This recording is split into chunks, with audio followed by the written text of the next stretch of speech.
अभिनंदन करेंगे और फिर माननीय चंद्रशेखर जी बैठा था।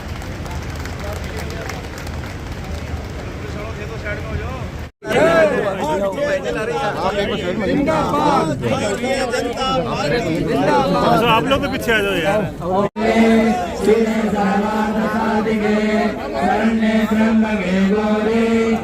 अभिनंदन करेंगे और फिर माननीय चंद्रशेखर जी बैठा था।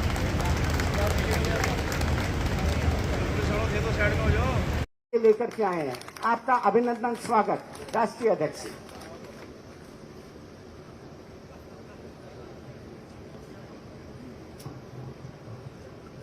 आज के इस कार्यक्रम में मेरे साथ उपस्थित हमारे बहुत ही जुझारू और कर्मशील और संवेदनशील अध्यक्ष श्री सतीश पुनिया जी, हमारे भारतीय जनता पार्टी के प्रभारी और राज्यसभा में मेरे साथी सम्माननीय अरुण सिंह जी, हमारे सह-प्रभारी गुजरात से सांसद बहन भारती बहन स्याल जी, हमारे संगठन मंत्री चंद्रशेखर जी, हमारे प्रदेश के महामंत्री भजनलाल जी, हमारे यहाँ के लोकप्रिय सांसद और हमारे वरिष्ठ साथी श्री निहाल चंद जी, हमारे माघोराम चौधरी जी, अजय पाल जी, अशोक जी सैनी, माननीय पंकज जी गुप्ता, अभिषेक जी मटोरिया, हमारे कैलाश जी मेघवाल,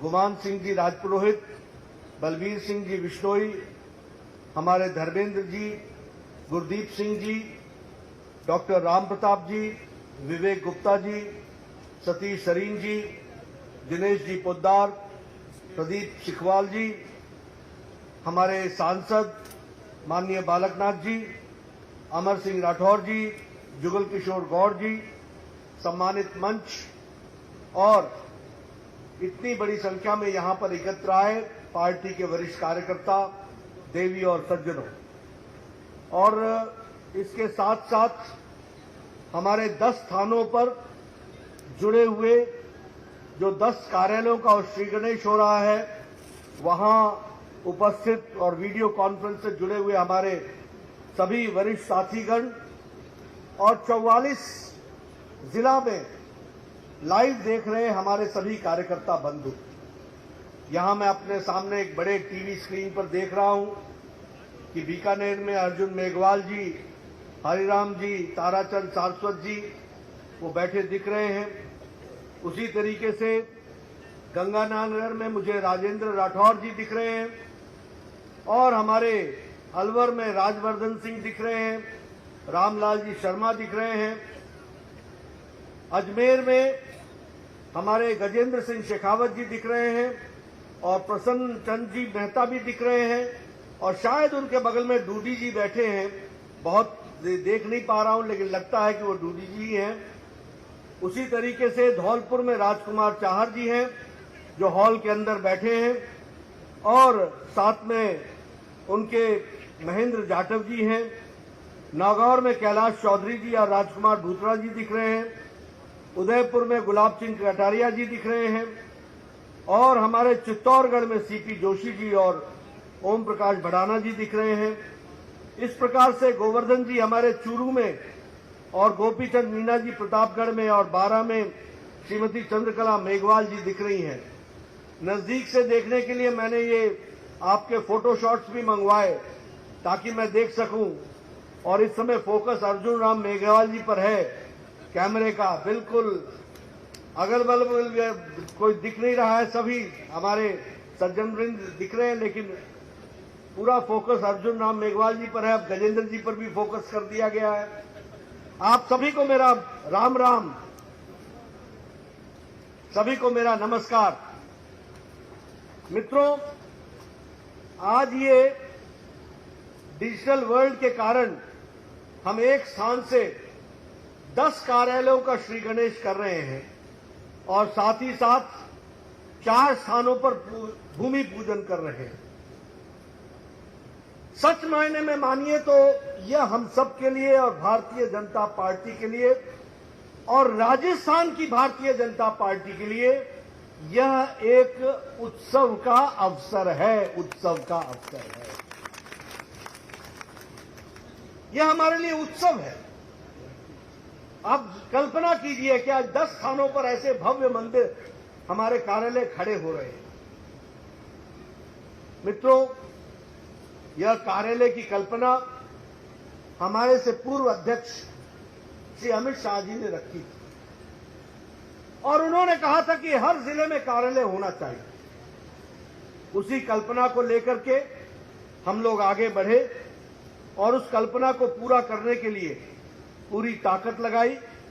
और आज मुझे खुशी है कि देश में 512 कार्यालय बनना अभी प्रस्तावित हुआ है, जिसमें 227 कार्यालय बन करके तैयार हो गए हैं, जिसमें आपका भी 10 कार्यालय है और कंस्ट्रक्शन का काम 153 कार्यालय में चल रहा है। ये कल्पना अमित शाह जी ने की थी और इसको हम पूरा करने के लिए हमारे सांसद और महामंत्री अरुण सिंह जी पूरी ताकत से लगे हैं और इस कल्पना को पूरा कर रहे हैं। मित्रों, यह कार्यालय आधुनिक व्यवस्था से सुसज्जित कार्यालय है। यह कार्यालय में जहां कॉन्फ्रेंस हॉल है, जहां मीटिंग के लिए हॉल है, जहां ई लाइब्रेरी है, डिजिटल लाइब्रेरी है, जहां प्रेस कॉन्फ्रेंस करने के लिए मीडिया सेंटर है, जहां अध्यक्ष के बैठने के लिए अलग व्यवस्था है, जहां पदाधिकारियों के बैठने के लिए अलग व्यवस्था है, जहां आगंतुकों के लिए आने के लिए उनके लिए बैठने की अलग व्यवस्था है, ऐसा एक आधुनिकतम कार्यालय बनाना जो तय किया था उन्होंने, आज उसको हम कार्य रूप दे रहे हैं। और उसी कड़ी में 10 कार्यालय आज राजस्थान को समर्पित हो रहे हैं। इसके लिए मैं आपको बहुत बहुत बधाई देता हूं। और साथ ही साथ दौसा में, प्रतापगढ़ में, बरान में और चूरू में शिलान्यास हो रहा है और मेरा मानना है कि बहुत जल्द आप लोग वहां भी तीव्र गति से कार्यालय बनाएंगे और राजस्थान को कार्यालय से युक्त रखेंगे, ताकत के साथ खड़े होंगे। इसके लिए मैं पुनः आपको बधाई देता हूं। मित्रों, ये मैं बार बार शब्द कार्यालय क्यों कह रहा हूं, मैं ऑफिस क्यों नहीं कहता? ऑफिस इसलिए नहीं कहता क्योंकि ऑफिस 10 बजे खुलता है और 5 बजे बंद हो जाता है। और कार्यालय ऐसा होता है जिसका पट कभी भी बंद नहीं होता, 24 घंटा 365 दिन खुला रहता है। उसको हम कार्य करने का स्थान कार्यालय के रूप में जानते हैं। और यह कार्यालय ऊर्जा का केंद्र होता है, यह कार्यालय संस्कार का केंद्र होता है, यह कार्यालय हमारे को एक नई चेतना देने का, एक संस्कार देने का कार्यालय होता है। मैं जब युवा था तो मेरे से लोग पूछा करते थे, ये बीजेपी क्या होती है, ये कैसी पार्टी है? तो मैं उनको कहता था खाली हो? बोले हाँ खाली है। तो कार्यालय आ जाओ। बोला कार्यालय क्यों? मैंने कहा कार्यालय आओगे तो तुमको वहां पर 20 महान लोगों के, जिन्होंने पार्टी को समर्पित किया, उनके आपको चित्र दिखने को मिलेंगे। आप फिर मेरे से प्रश्न करोगे ये कौन है, ये क्या नाम है इनका? फिर मैं आपको उनका इतिहास बताऊंगा। फिर मैं आपको यह भी बताऊंगा कि किस तरीके से उन लोगों ने अपने जीवन को खपा दिया, जिसके कारण आज तुम और हम यहां पर यशस्वी होकर के बैठे। तो कार्यालय आओगे तो संस्कार पड़ेगा, संस्कार का केंद्र है ये कार्यकर्ताओं को तैयार करने का यंत्र है। और इसलिए मैं कई बार कहता हूं कि ये कार्यालय संस्कार का केंद्र होता है, ऊर्जा का केंद्र होता है, योजनाओं का केंद्र होता है, योजनाओं को क्रियान्वित करने का ये केंद्र होता है। इसको हमको इस तरीके से देखना चाहिए। और पार्टी हमारी मां है, उसके काम करने का जो स्थान है वो कार्यालय है। और मित्रों, हमको बचपन में बताया गया था कि पार्टी को चलने के लिए 5 क चाहिए। कार्यालय चाहिए, कार्यक्रम चाहिए, कार्यकर्ता चाहिए, कार्यकारिणी चाहिए, कोष चाहिए। हमारे पास कार्यालय था, कार्यकर्ता था, हमारे पास कार्यकारिणी थी, हमारे पास कार्यक्रम था, हमारे पास कार्यक्रम को करने के लिए कार्यकर्ता भी था, हमारे पास वातावरण भी था, लेकिन हमारे पास कार्यालय नहीं था और हम किराए के 2-2 कमरे में रहा करते थे। याद करो वो दिन, इस पार्टी को सींचने में 4-4 पीढ़ियां खप गई, 4-4 पीढ़ियां, जिन्होंने कभी स्वप्न भी नहीं देखा था कि ऐसे भव्य कार्यालय में हमारे जिला अध्यक्ष को बैठने का मौका मिलेगा और हमारे कार्यकर्ताओं को काम करने का मौका मिलेगा।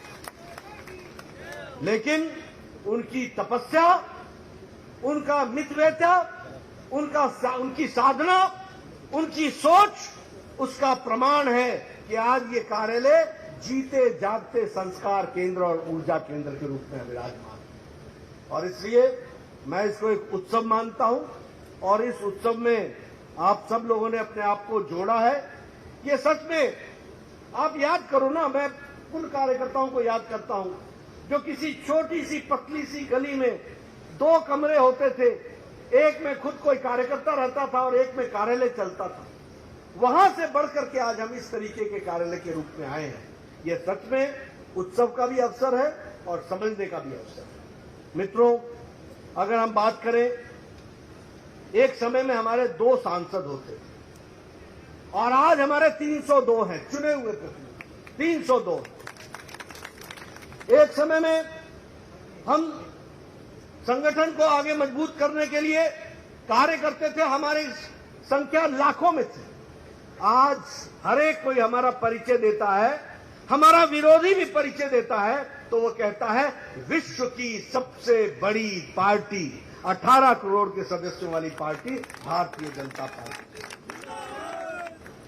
और राजस्थान भी कम नहीं है, 44 आपके जिले हैं, आज 44 जिले स्थान से सब लोग देख रहे हैं और उसमें आपने यहां पर जो कार्यालय बनाने की जो आपने योजना बनाई है, 13 कार्यालय बनकर के तैयार हो गए हैं, 9 पर काम चल रहा है और 7 के लिए जमीन खरीदी जा रही है और 4 पर कुछ विषय हैं जिसको सुलटा करके आपके पूरे के पूरे 33 जगहों पर कार्यालय बन जाएंगे 33 जिलों में। इसके लिए मैं शुभकामनाएं देता हूं और बधाई देता हूं आपको कि आप इस काम को कर रहे हैं। मित्रों, मुझे यह भी खुशी है कि राजस्थान की सदस्य संख्या 69 लाख यानी वैसे 70 लाख के आसपास है और उसी तरीके से एक्टिव मेंबर जो है वो 80,000 से ऊपर है।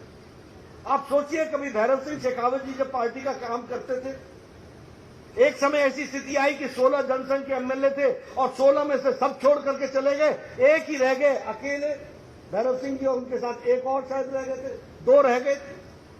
कहां कितने उतार चढ़ाव देखे। और मैं हमेशा सब लोगों को कहता हूं, देखो, सुख के दिन का अनुभूति करनी है तो दुख को याद रखो, उजाले का अगर अनुभव करना है तो अंधकार की पीड़ा को समझते रहो, तभी तुम उजाले की कीमत समझोगे। आज जहां हम पार्टी हमारी खड़ी है, इसका आनंद लेना हो तो उनकी तपस्या को याद करो, जिन्होंने अपने आप को सर्वस्व खपा दिया और उनकी तपस्या के कारण। और उनको क्या कहते थे हमारे लोग, हम बहुत खुशनसीब हैं, हमारी जमानत जब बच गई। यानी चुनाव हारने के लिए लड़ते थे, लेकिन लड़ते थे और खुश होकर के कार्यालय आते थे, हमारी जमानत बच गई, हमारी जमानत बच गई। यही हमारे लिए सर्टिफिकेट होता था।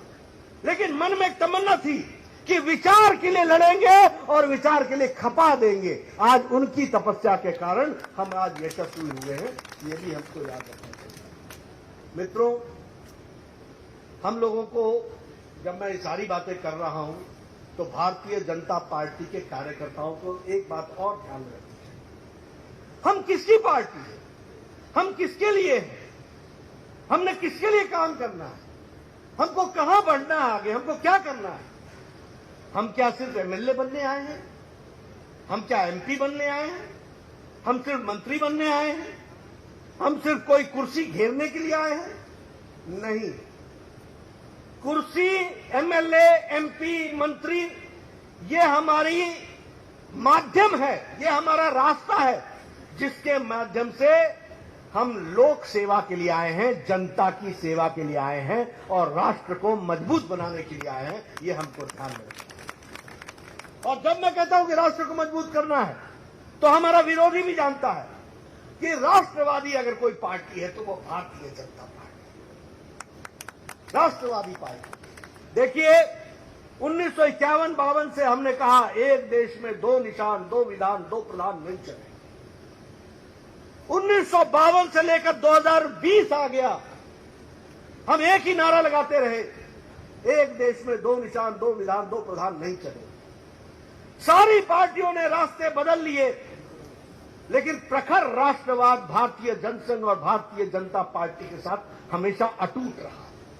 और आज उसी का नतीजा है कि जो भारत का महान सपूत नरेंद्र मोदी 1990 में एकता यात्रा के माध्यम से कश्मीर से चलकर मुरली मनोहर जोशी के नेतृत्व में झंडा तिरंगा लेकर चलता है, और वो 26 जनवरी 1991 को 1991 को वह लाल चौक कश्मीर में झंडा गाड़ता है, वो भी हमको याद है।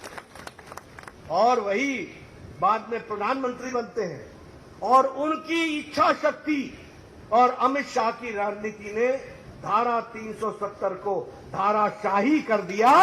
और अब हमारा नारा साकार हो गया, एक देश में एक निशान, एक विधान, एक प्रधान, यही रहेगा और अटूट कश्मीर हमारा जम्मू कश्मीर का रहेगा। तो राष्ट्रवादी तो हम हैं ही हैं, लेकिन राष्ट्रवाद के साथ साथ हमने तय करना है कि हम गांव, गरीब, वंचित, पीड़ित, शोषित, दलित, महिला, युवा, किसान, इनकी आंसू को पोंछने का और इनको ताकत देने का काम हमने करना है। हम इनकी सशक्तिकरण के लिए हैं, और सत्ता हमारे लिए माध्यम है, सत्ता हमारा लक्ष्य नहीं है, सत्ता अंत नहीं है, सत्ता के माध्यम से विकास करने का रास्ता है। इस बात को भी हमको समझना है। और इसीलिए मैं आप सबसे निवेदन करना चाहूंगा कि आप सब लोग अपने जीवन में भी कौन से काम ले सकते हैं जिससे गांव, गरीब, वंचित, पीड़ित, शोषित, दलित, महिला, युवा, इनके लिए हम काम कर सकते हैं, इसकी भी हमको चिंता करनी चाहिए। और मोदी जी ने हमको कार्यक्रम दिए, मैं कल भी चर्चा कर रहा था, ये उज्ज्वला कार्यक्रम। ये उज्ज्वला कार्यक्रम सिर्फ कार्यक्रम नहीं है, ये महिलाओं का सशक्तिकरण है, जिनके दिन के कम से कम 2-2 घंटे सिर्फ लकड़ी काटने में और लकड़ी का चूल्हा जलाने में जाता था, आज वो गैस के चूल्हे के कारण उनका सशक्तिकरण हुआ है। और छोटी संख्या नहीं है, 8 करोड़ थी, अब 10 करोड़ हो गई है। यानी 10 करोड़ घरों में जो लकड़ी का चूल्हा जलता था, आज वहां गैस का चूल्हा है। ये महिला सशक्तिकरण का जीता जाता है। ये स्वच्छता अभियान, ये खेतों में दैनिक क्रिया के लिए न जाना, ये शौचालय बनाना, जिसे हमने इज्जत घर कहा है, कितनी संख्या है इसकी? इसकी संख्या 11 करोड़ है।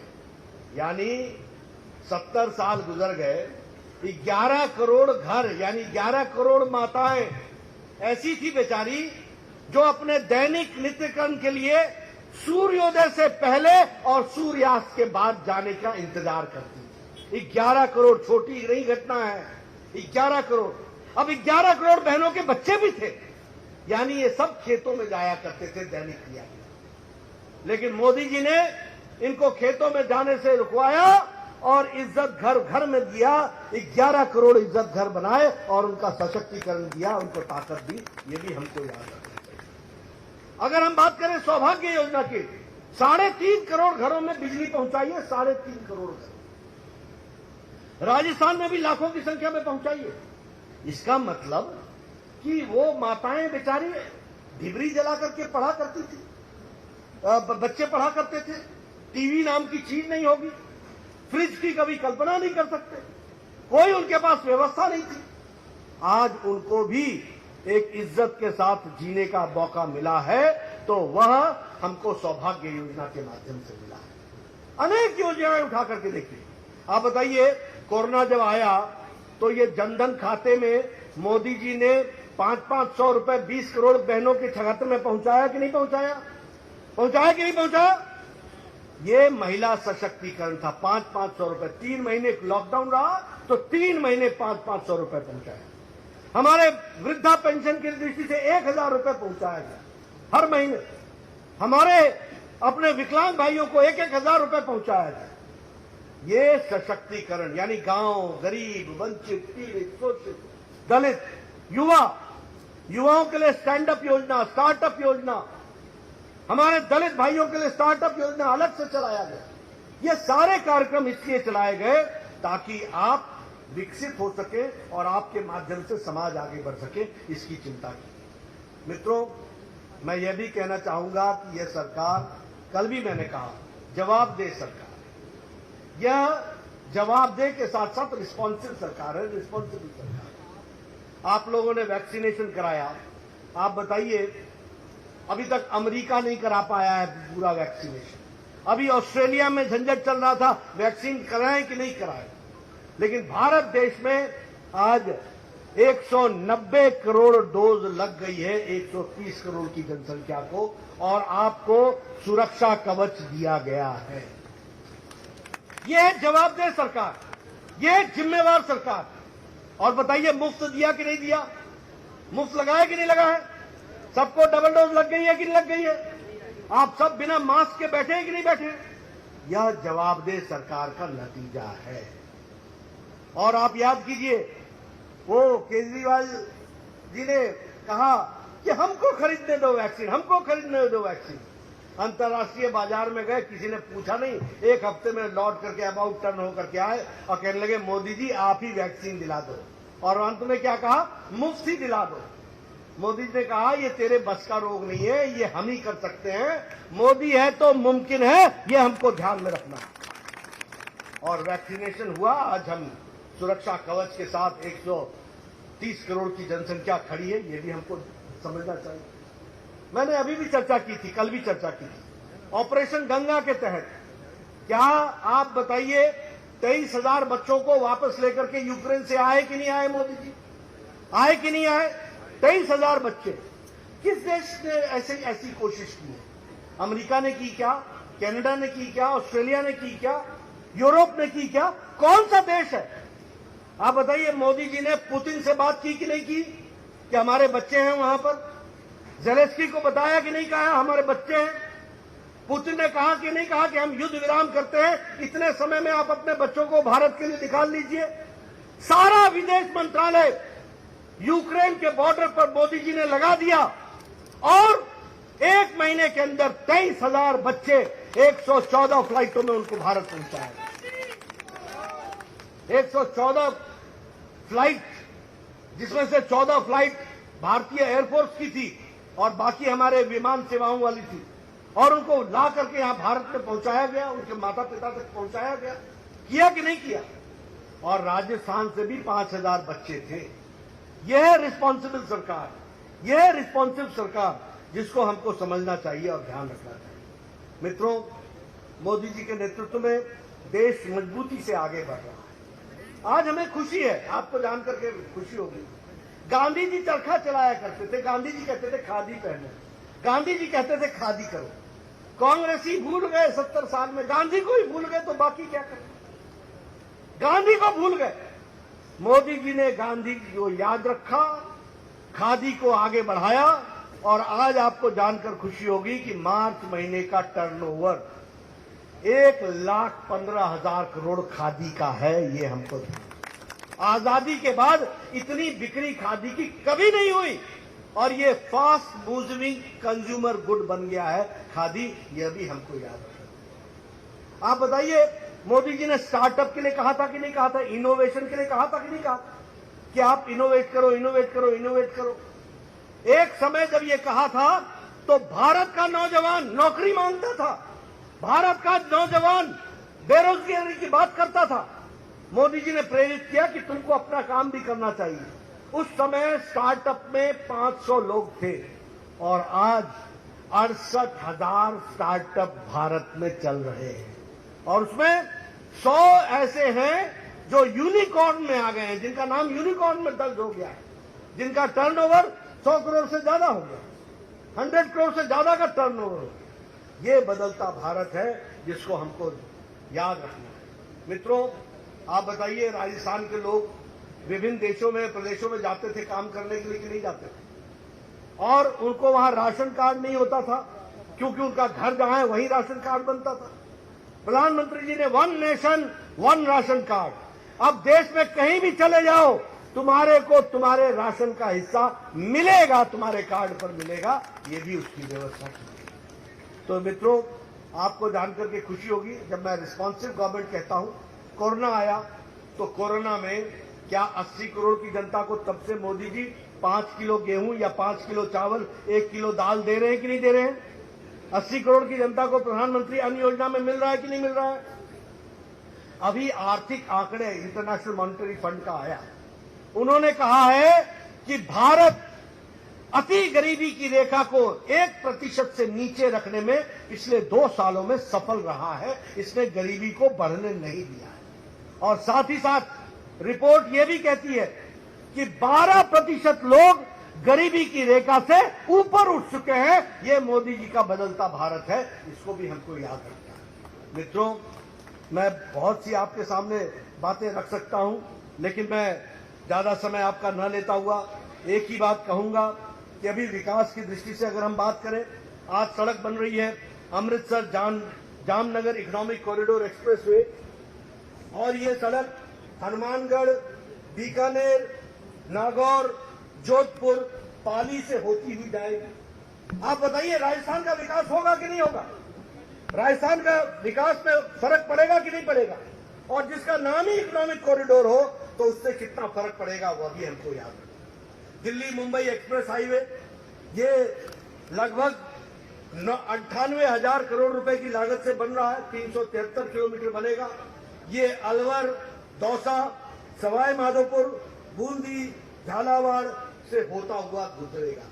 बताइए, राजस्थान का विकास होगा कि नहीं होगा?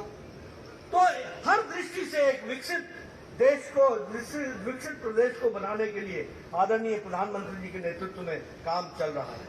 लेकिन मैं यहां एक बात जरूर कहूंगा कि मैं आपसे आज कार्यालय के उद्घाटन में तो आया हूं, लेकिन मैं यहां पर निश्चित रूप से राजस्थान की जनता से और विशेष करके हमारे हनुमानगढ़ की जनता, बीकानेर में जो हमारे लोग सुन रहे हैं, श्रीगंगानगर में जो हमारी बात को सुन रहे हैं, चित्तौड़गढ़ में, अजमेर में, बांसवाड़ा में, नागौर में, उदयपुर में, अलवर में, हमारे प्रतापगढ़ में और हमारे दौसा में, बारां में और चुरू में जो हमारे कार्यकर्ता हमारी बात को सुन रहे हैं, मैं आपसे निवेदन करने आया हूं कि मुझे राजस्थान में डबल इंजन की सरकार चाहिए। डबल इंजन की सरकार,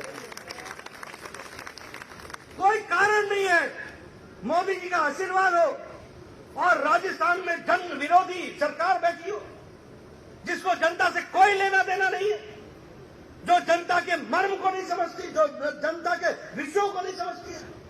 और मुझे तो बहुत दुख हो रहा है। राजस्थान, और मेरा तो रिश्ता भी राजस्थान से है, मैं तो राजस्थान के प्रति मेरा विशेष प्रेम है, लगाओ, और हनुमानगढ़ से तो विशेष करके लगाओ। किस बात के लिए राजस्थान जाना जाता था? संस्कार के लिए। किस बात के लिए राजस्थान जाना जाता था? संतोष के लिए। किस बात के लिए राजस्थान जाना जाता था? विकास के लिए। किस बात के लिए राजस्थान जाना जाता था? संस्कार के लिए। किस बात के लिए राजस्थान जाना जाता था? शांति के लिए। लेकिन ये अशोक गहलोत ने राजस्थान की आबरू पर और राजस्थान के मान पर, सम्मान पर गहरी चोट और आघात पहुंचाई। और मैं कहने के लिए नहीं कह रहा हूं, अखबार खोलो, सबसे ज्यादा बलात्कार के किस्से आज राजस्थान के, सबसे ज्यादा बलात्कार। और गहलोत साहब को कोई पीड़ा नहीं होती, कोई चिंता नहीं होती। और मुझे बताया गया कि एक मंत्री ने एक विधानसभा में बहुत ही हल्का बयान दिया। मैं वो बयान बोल नहीं सकता हूं, उसने वो हल्का बयान दिया। ये कांग्रेस की मानसिकता दर्शाता है और ये गहलोत की मानसिकता दर्शाता है। इसको हमको समझना चाहिए। दूसरी बात, आप देश में रेप के मामले में राजस्थान नंबर 1 पर खड़ा हो गया है। क्या ये ऐसी में रहने देना है? क्या ऐसी छवि रहने देनी है? क्या रहने देंगे? क्या आज आदिवासियों पर सबसे ज्यादा दूसरे नंबर का केस देश में हो रहा है तो वो राजस्थान में हो रहा है। और मैं नहीं कह रहा, राजस्थान के पुलिस रिकॉर्ड्स कह रहे, पत्रकार मेरी बात को नोट कर ले। और दलितों पर देश में तीसरे नंबर का अत्याचार अगर हो रहा है तो वो राजस्थान में हो रहा है। आप बताइए, करौली की घटना घटी कि नहीं घटी? आप बताइए, जोधपुर में घटना घटी कि नहीं घटी? आप बताइए, जयपुर में तनाव हुआ कि नहीं हुआ? आप बताइए, जिस दिन जोधपुर में घटना घट रही थी उस दिन अशोक गहलोत अपना जन्मदिन जयपुर में मना रहे थे कि नहीं मना रहे थे? गुलदस्ते ले रहे थे कि नहीं ले रहे थे? जब रोम जल रहा था तो नीलो बांसुरी बजा रहा था। ये हाल ला करके अशोक गहलोत ने खड़ा कर दिया। आप ऐसी सरकार को रहने देंगे क्या? रहने देंगे क्या? रहने देना चाहिए क्या? जल्द से जल्द जो भी हो, जब भी चुनाव आए, इस सरकार को उखाड़ फेंकना है। इसके लिए मैं आपसे निवेदन करूंगा, प्रजातांत्रिक तरीके से उखाड़ फेंकना। कोई कारण नहीं है कि ऐसी सरकार रहे। और मोदी जी का आशीर्वाद हो, पैसे की झड़ी लगी हो, विकास के लिए हर तरीके से काम हो रहा हो, वो मिशन से काम करे। और यहां अशोक गहलोत की सरकार कमीशन में लगी रहे, वो लोगों की सेवा के लिए काम करे। और यहां अशोक गहलोत की सरकार मेवा खाने में लगी रहे, वो लोगों की तस्वीर बदलने के लिए काम करे और यहां पर घोटाले हो। इस ऐसी सरकार को चलने का कोई अधिकार नहीं है। और मैं आपसे निवेदन करने आया हूं, भारतीय जनता पार्टी के कार्यकर्ताओं से, आप मोर्चा संभाल लो, एक एक बूथ संभाल लो। ये कार्यालय आपको मुबारक है। यहां यंत्रणा करो, योजना बनाओ और प्रजातांत्रिक तरीके से ऐसे लोगों को घर पे बिठा दो और काम करने वालों को काम दो। इस बात को हमको लेकर के चलना। मित्रों, गर्मी में आप सब लोग डटे रहे हैं, बैठे रहे हैं, ये राजस्थान के स्वभाव के बारे में भी बताता है और भारतीय जनता पार्टी के कार्यकर्ता के संस्कार के बारे में भी। इसलिए मैं आपका ज्यादा समय नहीं लूंगा। मैं आपको फिर से बहुत बहुत धन्यवाद देता हूं।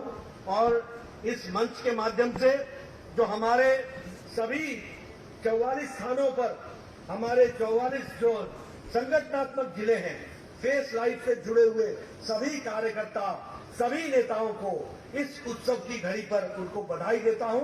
और आप आगे बढ़े, इस शुभेच्छा के साथ बहुत बहुत धन्यवाद।